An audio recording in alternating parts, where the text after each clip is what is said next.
नमस्कार साथियों, श्रीमद् भागवत गीता साक्षात भगवान की दिव्य वाणी है। इसकी महिमा अपार है, अपरिमित है, उसका यथार्थ में वर्णन कोई नहीं कर सकता। शेष महेश गणेश भी इसकी महिमा को पूरी तरह से नहीं कह सकते। फिर मनुष्य की तो बात ही क्या है। गीता सर्वशास्त्रमय है, इसे सारे शास्त्रों का खजाना कहा जाता है। गीता का भली भांति ज्ञान हो जाने पर सभी शास्त्रों का तात्विक ज्ञान अपने आप हो जाता है। गीता को हम भगवान से भी बढ़कर कहें तो कोई अत्याउक्ति नहीं होगी। भगवान ने स्वयं कहा है, मैं गीता के आश्रय में रहता हूँ। गीता मेरा श्रेष्ठ घर है। गीता के ज्ञान का सहारा लेकर ही मैं तीनों लोकों का पालन करता हूँ। श्रीमद् भागवत गीता एकमात्र ऐसा ग्रंथ है जो मनुष्य को जीने का सही तरीका बताती है। गीता जीवन में धर्म, कर्म और प्रेम का पाठ पढ़ाती है। दोस्तों, श्रीमद् भागवत गीता का ज्ञान मानव जीवन और जीवन के बाद का जीवन दोनों के लिए उपयोगी माना गया है। भगवद गीता में कुल 18 अध्याय है और 700 श्लोक है, जिसे सभी के लिए पढ़ पाना थोड़ा मुश्किल है। इसीलिए आज के इस बेहद ही खास वीडियो में हम श्रीमद् भागवत गीता के 101 विचारों के बारे में बात करने वाले हैं, जिन्हें जानकर आप श्रीमद् भागवत गीता का सही मतलब समझ पाएंगे।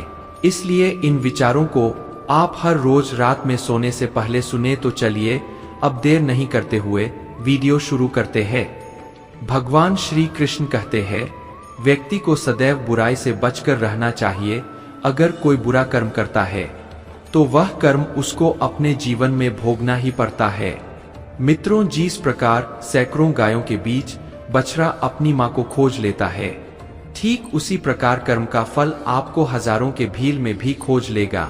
माधव कहते हैं, किसी जीव को कष्ट देकर आप मुझे खुश नहीं देख सकते हो। श्री कृष्ण जगत के स्वामी है, वह कण कण में निवास करते हैं। छोटे से छोटे जीव के हृदय में ईश्वर का वास होता है। उस जीव को कष्ट का अनुभव होना ईश्वर को कष्ट का अनुभव कराता है। इसीलिए किसी भी जीव को कष्ट देना ईश्वर को कष्ट देने के समान है। मृत्यु एक अटल सत्य है, जिसे कभी बदला नहीं जा सकता है। दोस्तों, इस संसार का जब से निर्माण हुआ है, तब से जन्म मृत्यु का चक्र चलता आ रहा है। जिस प्रकार मनुष्य अपने पुराने वस्त्रों को त्याग कर नए वस्त्र धारण करता है, ठीक उसी प्रकार आत्मा पुराने व्यर्थ शरीर को त्याग कर नए शरीर को धारण करती है। यह प्रकृति का नियम है। इस सत्य को स्वीकार करके भयमुक्त होकर आज में जीना चाहिए। ज्ञानी व्यक्ति ना तो मरने वाले का शोक करते हैं और ना ही उनका शोक करते हैं जो अभी जिंदा है, क्योंकि वो जानते हैं जो मर गया वो फिर से जन्म लेगा और जो जिंदा है वो एक दिन जरूर मरेगा। केवल ज्ञान ही एक ऐसा अक्षय तत्व है जो कहीं भी, किसी भी अवस्था में और किसी भी काल में मनुष्य का साथ नहीं छोड़ता। धरती पर जिस प्रकार मौसम में बदलाव आता है, ठीक उसी प्रकार जीवन में भी सुख दुख आता जाता रहता है। योद्धा हो या जीवन, सफलता केवल 3 शास्त्रों से प्राप्त होती है: धर्म, धैर्य और साहस। कोई भी मनुष्य जन्म से नहीं बल्कि अपने कर्मों से महान बनता है। कुछ पाना है तो खुद पर भरोसा कीजिए, क्योंकि सहारे कितने भी सच्चे और अच्छे हो, साथ छोड़ ही जाते हैं। मित्र गरीब है या अमीर मायने नहीं रखता, बल्कि वो आपके बुरे समय में आपका साथ कितना देता है यह मायने रखता है। धर्म चाहे जो भी हो, अच्छे इंसान बनो, हिसाब तुम्हारे कर्म का होगा, धर्म का नहीं। दोस्तों, खुशी के लिए काम करोगे तो खुशी नहीं मिलेंगे, लेकिन खुश होकर काम करोगे तो खुशी जरूर मिलेंगे। जब आप दूसरों के लिए अच्छा चाहते हैं तो वही अच्छी चीजें आपके जीवन में वापस आती है। यही प्रकृति का नियम है। आपका मूल्य इससे तय नहीं होता कि आप क्या है, यह इससे तय होता है कि आप खुद को क्या बनाने की क्षमता रखते हैं। हंसता हुआ मन और हंसता हुआ चेहरा, यही सच्ची संपत्ति है। मनुष्य हमेशा अपने भाग्य को कोसता है, यह जानते हुए भी कि भाग्य से भी ऊंचा उसका कर्म है जो उसके स्वयं के हाथों में है। कमियां भले ही हजारों हो तुम में, लेकिन खुद पर विश्वास रखो कि तुम सबसे बेहतर करने का हुनर रखते हो। जितना इंतजार परमात्मा आपसे करवा रहा है, समय आने पर वो इतना देगा कि संभाल भी नहीं पाओगे। दोस्तों, भगवान श्री कृष्ण कहते हैं, जिस प्रकार प्रकाश की ज्योति अंधेरे में चमकती है, ठीक उसी प्रकार सत्य भी चमकता है। इसलिए मनुष्य को हमेशा सत्य की राह पर चलना चाहिए। क्रोध मनुष्य को नरक की ओर ले जाने वाला द्वार है। क्रोध करने से व्यक्ति का मन अशांत हो जाता है। वह आवेश में आकर कई बार अपना ही नुकसान कर बैठता है। भगवान श्री कृष्ण कहते हैं, मनुष्य को क्रोध करने से बचना चाहिए। कितना भी गुस्सा आए, स्वयं को शांत रखने का प्रयास करे। दूसरों का भला करने वाले मनुष्य को हमेशा कष्टों का सामना करना पड़ता है, क्योंकि हमेशा फल देने वाले वृक्ष को भी पत्थरों की मार सहनी पड़ती है। सत्य से कमाया धन हर प्रकार से सुख देता है। छल कपट से कमाया धन दुख ही दुख देता है।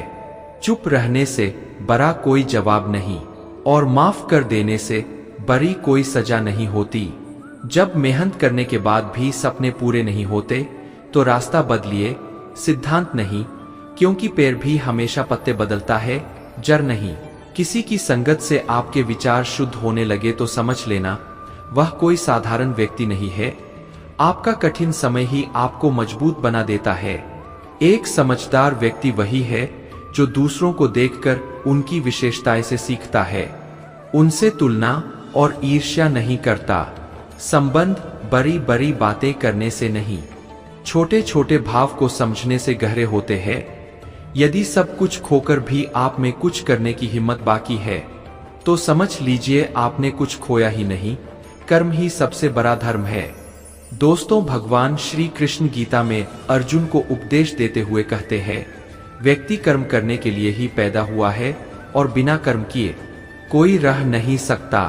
मनुष्य को परिणाम की चिंता किए बिना अपने कर्तव्यों का पालन करना चाहिए। कृष्ण अपने भक्तों को कर्म का मार्ग दिखाते हुए कहते हैं, अपने कर्म समाज के प्रति और मानव कल्याण के प्रति केंद्रित करते हुए करो, बाकी फल की चिंता मत करो। उन सभी कर्मों को मुझे समर्पित करो। इस मार्ग को अपनाकर तुम मुझे प्राप्त कर सकते हो, मेरे प्रेम का भागीदार बन सकते हो। इस संसार में आज जो तुम्हारे पास है, कल वह किसी और का था, परसों वह किसी और का होगा। तुम यहाँ खाली हाथ आए थे और खाली हाथ जाओगे। कोई आपका साथ ना दे तो निराश मत होना, क्योंकि परमात्मा से बड़ा हमसफर कोई नहीं होता।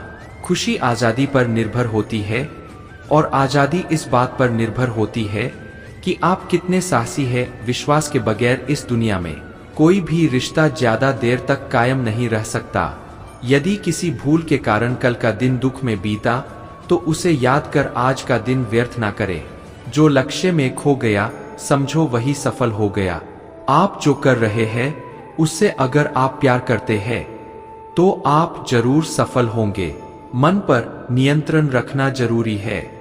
मनुष्य का मन वायु की तरह चंचल है। यह मन ही है जो मनुष्य को काम वासनाओं की तरफ भटकाता रहता है।